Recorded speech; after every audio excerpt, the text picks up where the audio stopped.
sambela na bango kela mona bato bazali 1 million baza ko sambela bongo oyo bambongo nyonso bango nyonso sali analyse chaque mutu azala nzela ya mafia kosala mboko chaque mutu abotolaka pauvre na sina mona mama moko papa kwanga nazana ngo yango kapona pesa bebe nanga ope miliki ezangi na mabele na ngai babotole yango kwanga wana babotole mbongo azali na wana saki ya midema la lante tana mona ki Mercedes eleki wana batelemisa oh chef mais na kati ya Mercedes wana peut-être kutuminduka ezali na kati ya Mercedes mutu abomaki mutu akangi na coffre na ye na kati ya Mercedes peut-être Mercedes ezwama pena peut-être ye kutazana ba maleta bambongo. Pourquoi vous ne consommez pas tata wana apesa biso mbongo? Ke vous ne consommez mama wazane na bebe na ngai yaka na melite. Na sina mona kaya ke na Jesus bato bazali ke même kutu facture même timbre apamba po ko tsama ka una tribunal asana ngote. Ne baza ko yepsike yaka na mbongo autant. Et bato ba yo funde bango bazana to. To bato bazana to bango bazu raison passer bazana nini. Bon nango. To saka hotel ndikamuka ka Matthieu 26. Place nini mbongo ya nini ya makila etangisi makila e utipe na nini na église o bate ya ba église na ebila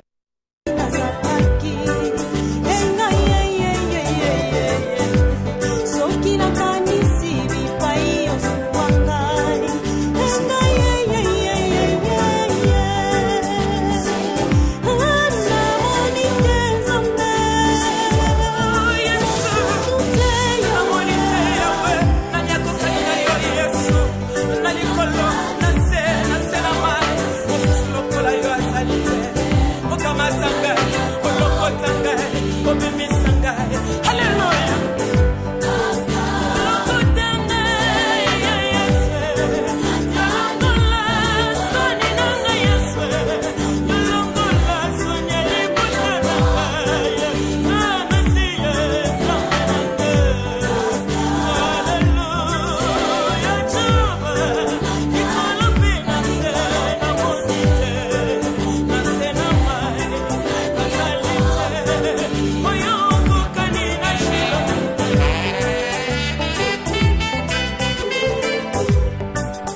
Mama elikambo ezali eteti tango yo mundimi olambwaki na tongo priere oyo eleki munene oyo kosala sengaka justice nzambe ya na vi na yo parce kote kokuta yo koyeba te okofunda na nani toyokana okende église yango kutu yango te mutu eza kopesaka bafinancement ya baprojet machiavélique okende pa na justice yango ya bato na mokili oza na mbongo yango na olamuki na tongo sengaka justice nzambe eya na yo po yo kuba na koyokola baninga mawa po mona pene misala ya nini ya moyibi te oya komona kopesa ni verset biblique ebele mais en attendant yeba ite bien mal à qui ne profite rien mutu moko azwa eloko na makasi bongo aya nango epe bikisa ye azali te faux témoignage bible ezali kokondane yango oza koyoka okende kofunda mutu bible lobi ete zala na raison zokende kofundela mutu yango sino ke bible qu'est-ce que boye teke boza bazoba eke bariche bango bakela kofunda bino wapi na tribunal kaya Jésus Christ yango bana bino funda na tribunal bariche bapaster na tango ce sont des riches bascribe bamagistrat ce sont des hommes riches depuis temps ya kala kasi bible lobi ete richesse na bango oyo soki vérité ezango na kati te soki faux témoin eza na kati eza nini eza pasi bible lobi ete otimoli libulu ngombe batekei kokwea na kati mama ani okosala nini okofuta yango me nga natimola libulu yango kala nayebai nanga te ngombe koya kokwea ngombe ye moko ye kokwea kuna te oyo atimola libulu yango nani eza te otimoli libulu problème eza te bible ozipa yango ozipi yango te ngombe batekei koya kosala nini okokufa oyo asuka te ngeli ezala conclusion biso opesaki yango na katikati ezali ete mokanda ya proverbe 19:5 ezali koloba ete mutu oyo apesaka faux témoignage akokima punition na ngai te punition nani ya nzambe donc akolimbisama te akolimbisama te faux témoignage nzambe alimbisaka yango te nzambe abakisi lisusu le même mutu wana akokima pe kufa te opesi faux témoignage nzambe aza nayo mayele kufa pe eza na pembeni na yo immédiatement tomoni aona juda apesi faux témoignage immédiatement kufa pe esala nini elandi ye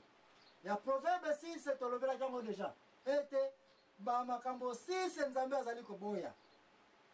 esile si makambo aba lisusu moko oyo aza na nkele na yango na reprendre yango lisusu miso ya lolendo ngai ye na quartier ngai ye na vi nanga ngai ye na balabala oyo c'est moi nzambe alingi miso pervers te ko ngai wana fo kosala attention po yo ozoba ngai oyebi te nini ozoyela yo eza lokola tosi tolobela ngo riche wana abi ngai naza na mbongo ngai alambisi biloko ebelebele estce biloko yango amilelaki yango si bato mosusu baliaki yango mpo enterrement na ye te donc tika kobeta tolo ndeko na ngai ya mibale munoko ya lokuta nzambe na proverbe 6 alobi alingaka si biloko nalingaka ya liboso lolendo ya mibale munoko ya molayi ya misato maboko etangisaka makila bato mingi babomi masenaka kobonga mutu ezalaka te ke bamona eke otubaki mutu mbeli te obeta ye mutu na barevolve non basi ekolesi bayebisi eke ayebisi biso boye otali kaka ndako ya bato osali nini oyibi omoni mwasi ya bato otali edefo osali nini otamboli na ye na bikobo bato ebele bamonta bato bakulika mongo eza nango kwa fasile tika mosala na ye ekufa bake bakose ye makambo ya solo mosala ya tata wana esali nini ekufi me ozobosana ye na ndako na ye bana na ye bebe na ye aza kobela fo akende kozwa nini traitement akende pa banganga koyo okota na hôpital te soki mbongo esali nini ezali te mwana asali nini akufi yo mpo oyokisa mwana papa na akufi oh non di cet enfant là oh il est mort di to okende koassiste na place ebembe yo mpo esali contribution na yo ser nzambe ayebe te yo mutu obomaki ye mama nasalaka bilanga na ye likolo ya yo bainjustice na kopartage babilanga kuna na baje na ye batrik tactique osalaki mama ngo avana na ndako mabele komi okauka bana ne baklase ekufi mwana na ye akufi sante bebi mama ngo mpe ye mo possibilité ezalaki sante mpe bebi mpo azalaki na zemi peut-être moya akumba makila akabola na mwana eza te na mama na mwana bakufi yo oyoki mpe sango mama azala kosala bilanga awa akufi ye mama mutu malamu bandoki na quartier oyo bale mawe oye mpe na ebembe wana bible eza komona te mama wana ntango azali koteka bafufu na ye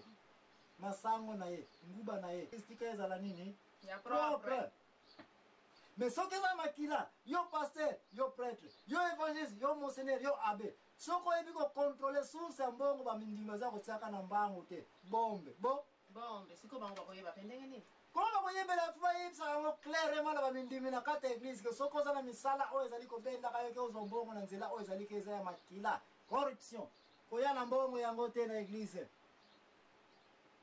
soki oza na mbongo ya kindumba yo mwasi koya na yango te soki oza na mbongo ya escroquerie yo mutu ya eglise koya na yango te malamu eglise na yango pauvre tozaka te na sansampa na biso jemere me namona eglise oza na se ya kapo te namona eglise oyo eza na se ya bingi ya baoro na bapalata me ya makila jésus kutazana te na kati jemere me namona bato bafandaka na mabanga na zamba bazanga kosambela jésus na kimia na bango kelakende komona eglise oyo ezali ke zwa eglise oyo me eglise yango yo te moto osala nini otonga yango omanipula yango mpo osala nini mpo ozwa yango jemere me namona bato bazali nango na ndako bazosambelaka na bango ke namona bato bazali 1 million baza kosambela bongo oyo bambongo nyonso bango nyonso osali analyse chaque mutu aza na nzela ya mafia akoselaka mboko chaque mutu abotolaka pauvre nasi namona mama moko papa kwanga naza nango yango kaka mpona pesa bebe na nga oyo mpe miliki ezalaki na mabele na ngai babotole yango kwanga wana babotole mbongo azali nango na saki ya midema dalandi ta namonaki mercedes eleki wana batelemisaka te chef me na kati ya mercedes wana peut-être kutu mindiki ezali na kati ya mutu yango abomaki mutu akangi na coffre na ye na kati ya mercedes peut-être mercedes yango ezwama mpe na peut-être ye kutu aza na bamalete bambongo pourquoi mpo bokende kozwa tata wana apesa biso mbongo ke bokende kozwa kaka mama azali kaka na bebe na ngai kaka na meli te nasi namonaka eke na jésus bato bazali ke même kutu facture même timbre ya pamba po akotisa makambo na tribunal aza na yango te me baza koyebisaka yaka na mbongo autant epuis bato baye kofunde bango mpo baza na tort to bato bazana to bango bazwi raison parce bazana nini mbongo nango tozaka hotel na likambo moko kaka Matthieu 26 place nini mbongo ya nini ya makila etangisi makila euti pe na nini na église na église o bateyaka ba église na yebi